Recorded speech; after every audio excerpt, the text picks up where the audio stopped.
एक दिन एक शिकारी ने एक खूबसूरत हिरन को फंदा लगाकर पकड़ लिया। हिरन को पिंजरे में बंद कर दिया गया। कुछ दिन बाद उधर से एक दरवेश गुजर रहे थे। हिरन ने उन्हें देखा और मुअद्दिबाना अंदाज में कहा, दरवेश बाबा, अगर आपको जंगल में मेरे साथी मिले तो उनसे कहना कि मैं कैद में हूं और उन्हें बहुत याद करता हूं। दरवेश ने मुस्कुरा कर कहा, ठीक है बेटे, मैं तुम्हारा पैगाम पहुंचा दूंगा। अगले दिन दरवेश जब जंगल पहुंचे तो उन्होंने एक खिले मैदान में हरनों का झुंड देखा।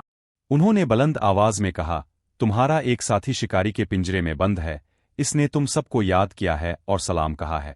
ये सुनते ही झुंड में से एक बूढ़ा हिरन जमीन पर गिर पड़ा और कुछ देर में मर गया। दरवेश को बड़ा दुख हुआ, मगर उन्होंने सोचा, कुदरत का यही कानून है। कई दिन बाद दरवेश वापस इसी रास्ते से लौटे। उन्होंने देखा कि शिकारी की झोंपड़ी के पास वही कैद में बंद हिरन बैठा है। हिरन ने पूछा, बाबा, क्या आपने मेरा पैगाम पहुंचाया? साधु ने कहा, हक, लेकिन तुम्हारा एक साथी ये सुनते ही गिर पड़ा और मर गया। ये सुनते ही हिरन ने आंखें बंद कर ले और जमीन पर लेट गया, जैसे मर गया हो। शिकारी दौड़कर आया, देखा कि हिरन बिल्कुल बेजान पड़ा है। इसने पिंजरा खोला और हिरन को बाहर फेंक दिया। तभी हिरन ने अचानक छलांग लगाई, दरख्तों के बीच भागा और आजाद हो गया। दरवेश मुस्कराए और बोले, समझदार वही है जो दूसरों के तजर्बे से सबक ले। कभी कभी आज़ादी ताकत से नहीं बल्कि अक्ल और सब्र से मिलती है।